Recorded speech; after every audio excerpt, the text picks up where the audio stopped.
Hello दोस्तों, कैसे हैं आप लोग। आई होप आप लोग अच्छे होंगे। हम भी अच्छे हैं। कल हमने आपको एक पोएम सुनाई थी, अपनी लिखी हुई एक कविता संकल्प। आप लोगों को कैसा लगा हमें कमेंट करके बताइएगा, और उससे आप लोगों को क्या सीखने को मिला। आप सोच रहे होंगे कि हम एक टीचर आप लोगों से हर कविता देने के बाद एक क्वेश्चन पूछ, नहीं, एक भाव मन में रखकर कविता लिखी जाती है, तो उसी भाव के तहत हम आपसे पूछ रहे हैं। और आज फिर मैं आपको एक अपनी लिखी हुई कविता सुनाऊंगी। और जो दौर चल रहा है 2020 से लगातार, बहुत सारे घरों में बहुत सारे दुख आए, और इस कोरोना ने बहुत सारी चीज़ों को बिगाड़ के रख दिया। लेकिन हमें दुख में घबराना नहीं चाहिए, क्योंकि हर दुख के बाद एक नई ताकत लोगों को मिलती है, और एक नए सुख का दुगना एहसास होता है। तो आप लोगों का ज़्यादा समय ना लेते हुए मैं अपनी कविता शुरू करती हूँ। कविता का शीर्षक है कभी तो रोशनी आएगी। सुनिएगा। कभी तो रोशनी आएगी, कभी तो रोशनी आएगी, आंगन में प्रकाश फैलाएगी। काले बादल जो छाए तो क्या घबराना, काले बादल जो छाए तो क्या घबराना। कह दो उनसे कि आसमां को छोड़ के धरती पे बरस जाना। काले बादल जो छाए तो क्या घबराना, कह दो उनसे आसमां को छोड़ के धरती पे बरस जाना। नदियाँ बनकर वो शीतलता लाएगी, जो हमें तूफान के रूप में दिखता है, उसमें भी एक अच्छाई होती है।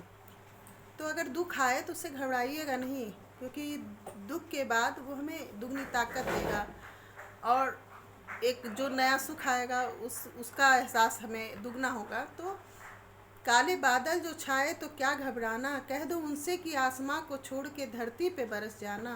नदियाँ बनकर वो शीतलता लाएगी, कभी तो रोशनी आएगी। पेड़ पौधों को देखो और लो उनसे सीख, क्या उनसे बढ़कर कोई तुम्हारा है मनमीत।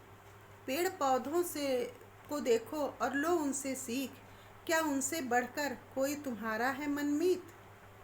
पतझड़ के दुखों को उठाते हैं वो, पतझड़ के दुखों को उठाते हैं।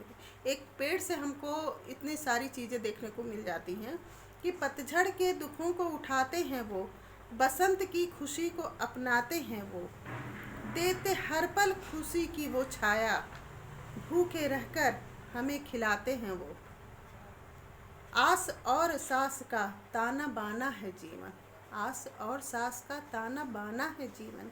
दुख और सुख का आसियाना है जीवन, दुख और सुख का आसियाना है जीवन।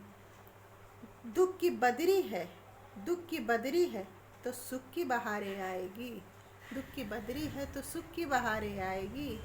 कभी तो रोशनी आएगी। जीवन में कभी हार नहीं मानना चाहिए, जीवन में उजाला जरूर होगा, बस आप हिम्मत ना हारें। इसी के साथ मैं अपनी कविता ख़त्म करती हूँ। आप लोग बताइए कि आपको हमारी कविता कैसी लगी। मैं प्रोफेशनल कवित्री नहीं हूँ, जो मन में भाव आता है जब आता है लिख देती हूँ।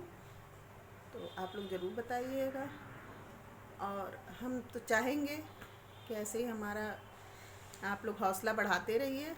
और अगर हमारा वीडियो पसंद आया हो तो लाइक करिएगा, और ज़्यादा से ज़्यादा शेयर करिएगा, सब्सक्राइब भी करिएगा। और मैं अपनी रेसिपी भी डालूँगी। उसके अलावा आप लोग जो कहेंगे, मैं क्या अगर कुछ पूछना हो तो वो भी बताऊँगी आप लोगों को, जितना मुझे समझ में आता है। तो आप लोगों को मेरी कविता कैसी लगी ज़रूर बताइएगा कमेंट करके, और मेरे चैनल को सब्सक्राइब करिए, लाइक करिए, और ज़्यादा से ज़्यादा शेयर करिए। तो बाय।